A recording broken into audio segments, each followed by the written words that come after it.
The talk of the town, mornings from 7 to 10, and your at-work music station all day. 100.7 FM, WUTQ. Mars is not the dry, arid planet that we thought of in the past. Liquid water has been found on Mars. Woohoo! 9/12 on National Coffee Day. There's water on Mars. What does that mean? I don't know. Is there life? Are there Martians? Is Matt Damon's Martian movie going to do well because of this announcement this coming weekend? What does it all mean, Jay?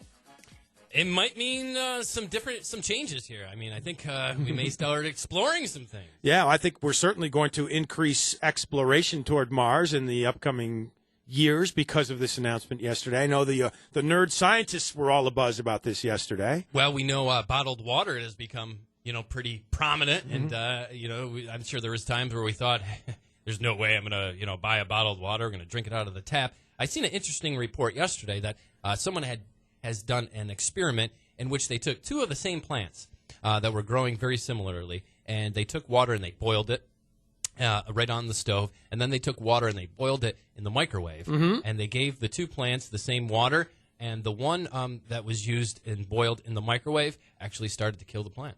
Believe it. Wow. Yep. Interesting study. So we'll find out if we can use that Martian water at some point and find out about life on another planet that's very close to us. How about life in upstate New York? We've got Greg Biryla on the phone right now to talk about Unshackle Upstate and all it might mean for our area here in the Mohawk Valley. Greg, welcome to the show. Thanks for having me, guys. Sure. What's new? What's going on? I know a lot of the buzz is still we're talking about $15 minimum wage hike across the board. What does it mean for upstate and downstate and the feelings that you're hearing? Well, I think it's a very scary proposition. When you really think about how unprecedented this is, there is just no independent academic data out there when you talk about raising the minimum wage across the board by 67%. The highest minimum wage in the country right now for an entire state is, I believe, is $10.50. The highest minimum wage for an entire state that's proposed to go up to any level is at $11.50. We are just going to fly by that.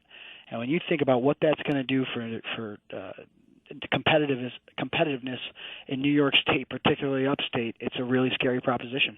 And if you couple that with the idea of health insurance for these businesses, what kind of weight does it put on the small business owner or even businesses in general? Well, I mean, the small business owner is absolutely, in the crosshairs of this proposal. And over the summer when we had the debate going on with the wage board and the fast food worker $15 minimum wage, the narrative, while I believe it was an incorrect narrative, the narrative was largely about the McDonald's, the Burger Kings, the Wendy's, these multi-national conglomerate corporations versus their employees.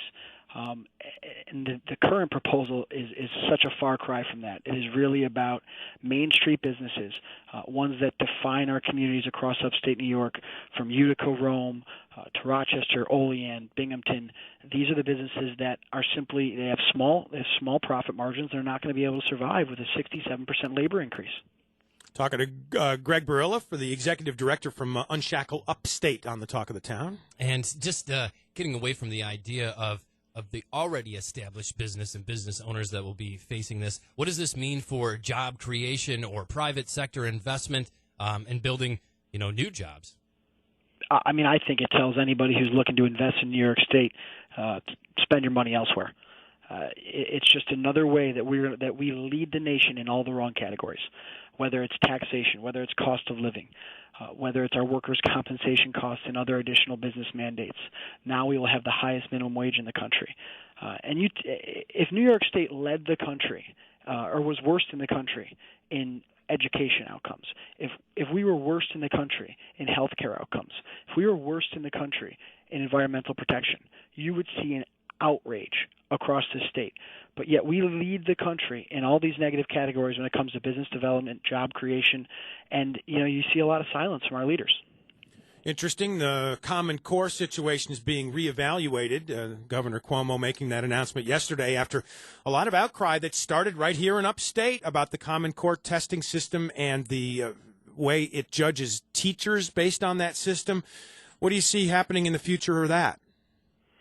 Well, I think with Common Core, what you're going to see is you saw a real strategic problem with the way they rolled that out, with the way they communicated what Common Core was to teachers, to parents, to students, and I think you're seeing them realize that now, and they're trying to do a better job of explaining what Common Core is and how they think it's going to better the education community in this state.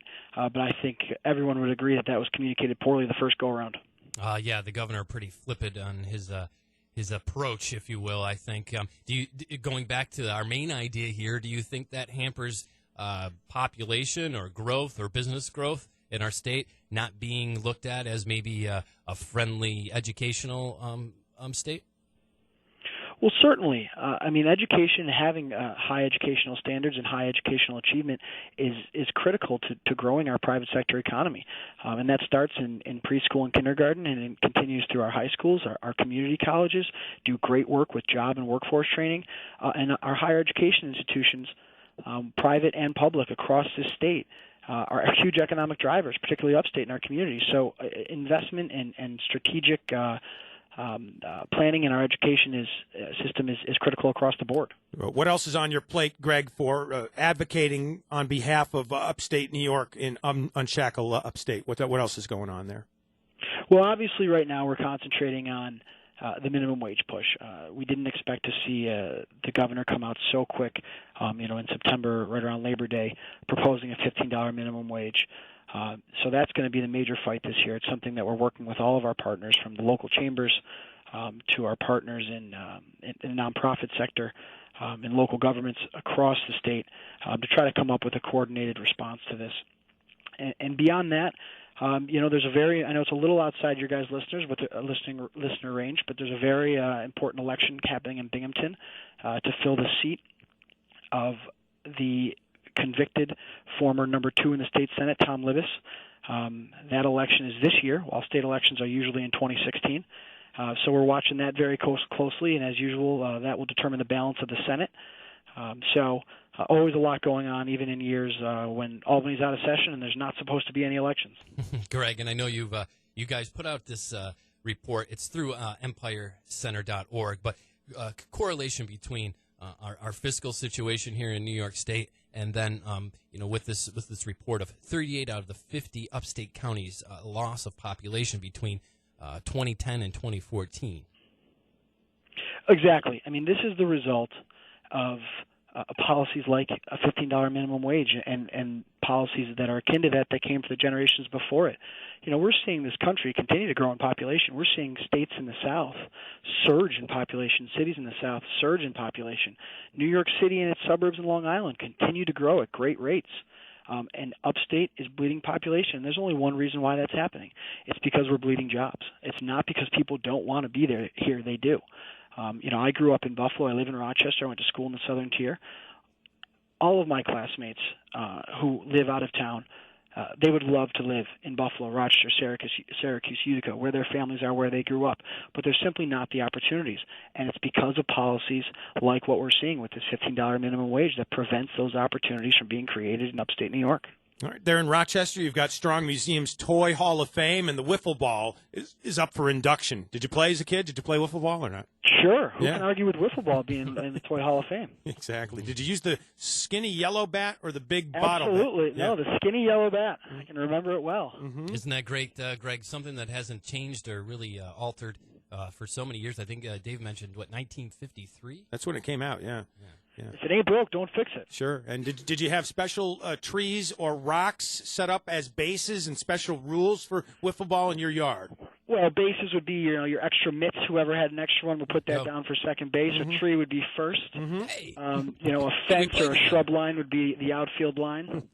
And it sounds like we played together, Dave. My first base was the big tree as well. Sounds just like Jay. Hey, Greg, thanks for checking in from Unshackle Upstate. We appreciate it. Not a problem, guys. Have a good day. Thanks, Greg. All right, it's 9:21 on the Talk of the Town, 100.7 FM WUTQ.